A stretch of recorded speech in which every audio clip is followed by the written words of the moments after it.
Bad companies, the companies that does not have product market fit, that's poorly managed. Those things should not be propagated. Those things should not be bailed out.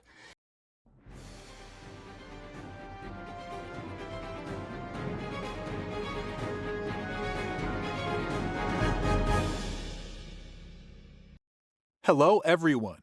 Welcome to the Daily Crypto. Today we have the richest man in crypto, Changpeng Zhao, with us. He is going to reveal his plans for Binance and comment on the recent events happening in the crypto space. Are you looking for an edge to stay ahead of the crypto game and make way more money with your investments? You need to pay really close attention to this video until the end. So I think Binance is no longer a top-down driven from me. So I don't really decide what products to build, what to do, what not to do, especially products features. So I just set a general direction. We just want to build more tools for people to access Web3, blockchain, cryptocurrencies. So that's the general direction. We have, I don't know, depending on how you count it, we have 30 to 50 or 200 different products in the Binance ecosystem that's using BNB chain, centralized exchanges, decentralized wallets. I can't decide which direction to go. Guys, let's just build tools that people can use. So it's a much more bottom-up, grassroots kind of approach where different teams are working on different things, and they have freedoms to experiment. And sometimes they just build things, and many times actually they do build things that people use. So we have one of the most downloaded crypto mobile wallet, Trust Wallet. We now own one of the most visited websites in crypto, coinmarketcaps.com, which is for people to access information. Of course, we have the centralized exchange, and we contribute to the BNB chain ecosystem. I think all of those things are very interesting. So I'm not a very detailed, hands-on product kind of guy. So we just give them opportunities for our teams to develop. CZ says that he no longer actively engages in developing new products. His team has the freedom to work on whatever they want, which has led to several new crypto products being pushed out in the market that are used by millions of people every day. I think we need better wallet technologies. We make it easier for people to store their backups, their backup like private keys, seeds. If they eventually become unavailable at some point, how do they pass those assets to their kids? So a solution like this don't really exist yet. I know a bunch of people who are working on it. We're investing very heavily in these areas. This is one of the biggest problems right now. What happens in the case of the demise of the original holder? How can those assets be passed on to their heirs? CZ says Binance is heavily investing in this to come up with a solution for the masses because it is a very serious matter. Bad companies, the companies that does not have product market fit, that's poorly managed, those things should not be propagated. Those things should not be bailed out. So that's one extreme. And the good companies, of course, they have no trouble raising money, and we would love to invest.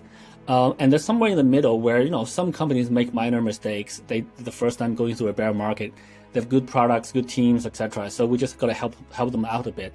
And those things we're perfectly willing to do, and we're looking at a high number of deals like that. I think the U.S. companies make more noise because of there's Three Arrows. Technically, they're based in Singapore, but then their investors or people who loan them money, like Celsius, Voyager, all of those companies are kind of in the U.S. So there's quite a lot of stuff happening in the U.S. But there's also a lot of very great companies who are struggling outside of the US, and we're also quite active on those fronts. So we're active on the global front. And while deals are going on, we observe confidentiality quite strongly. We don't talk about in-progress deals. So this is why, but we have a large number of deals that we're looking at. And some of them are actually good deals. So I think you will see that we will be investing, bailing out, saving multiple projects. He makes it clear that some companies are not worth saving because of their flawed business models. Companies like Voyager were bound to collapse, and no amount of funding can save them. However, CZ does mention that there are plenty of projects and companies that he says are worth investing in, and we could see Binance helping them out in the near future. When we look at a project to say, hey, do we want to save this project or not? We need to look at look, if does this project have a sound team? Do they really have product market fit? Are they savable? Like some projects, you can give them $1 billion and they will just wipe through that, and that's obviously not good. So this it's not a black and white, like, science, mathematical formula that you can calculate in each case. Quite a lot of that are based on subjective feelings, on etc. So, but to your second point, unfortunately, this does allow many of the skeptics about the industry to create this narrative, which is very unfortunate. But there's still many strong projects that are going even stronger in this bear market, in this industry. So we looked at internet, a bunch of e-commerce companies failed, Webvan, diapers.com, a bunch of those guys. But guess what? Amazon is one of the most valuable companies in the world today. So just because there's a few failures doesn't mean the industry, the technology, or all the companies are bad. So we just gotta keep our heads down. We just gotta keep building, and we just gotta provide more users with more tools that they want to use. And then when our users continue to grow, people will say, hey, wait a second. There are a few companies that are still growing in this bear market. And hopefully I always think that building great products is the best way to counter any FUD, any negative skepticism, etc. Just be successful, and then all those other things go away.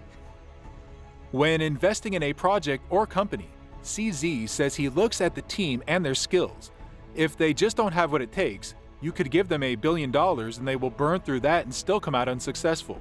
On the bright side, some failures don't mean that the whole industry has failed. If the fundamentals are strong, and it is something which is genuinely useful, success is almost guaranteed. Almost all assets we hold are not stable, including stable coins.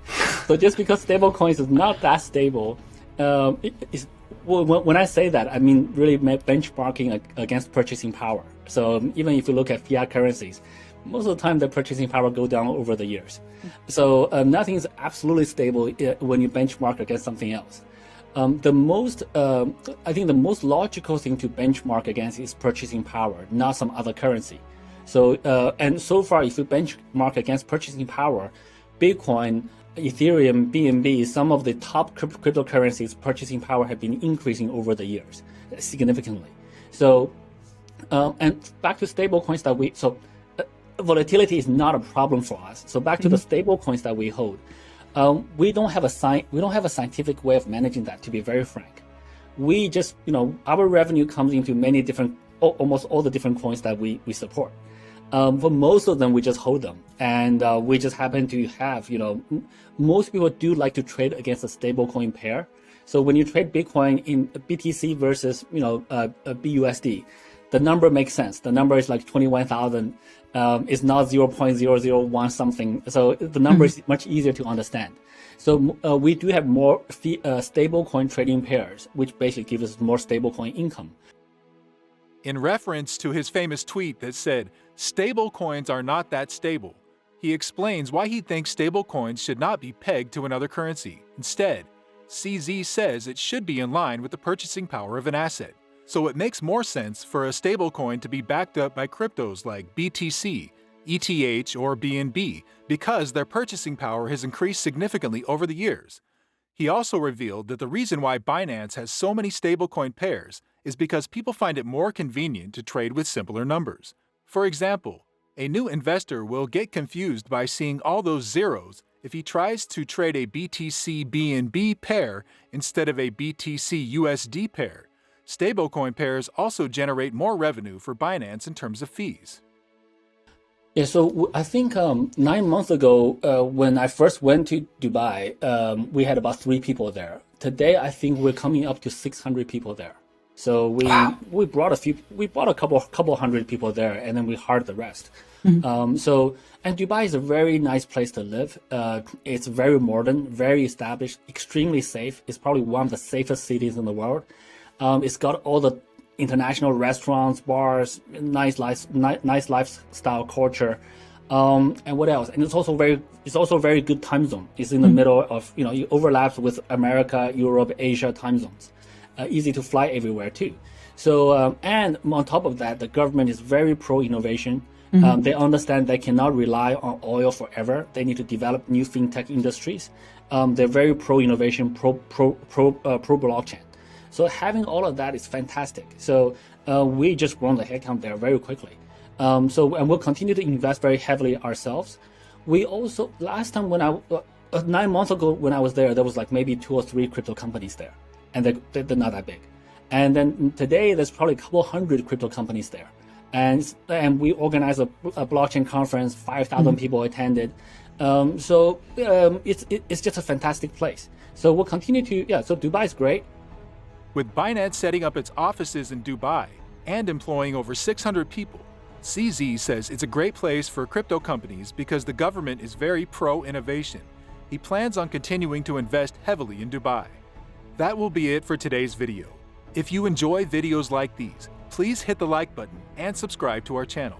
Share this video with your friends and family, and press the bell icon to never miss another upload.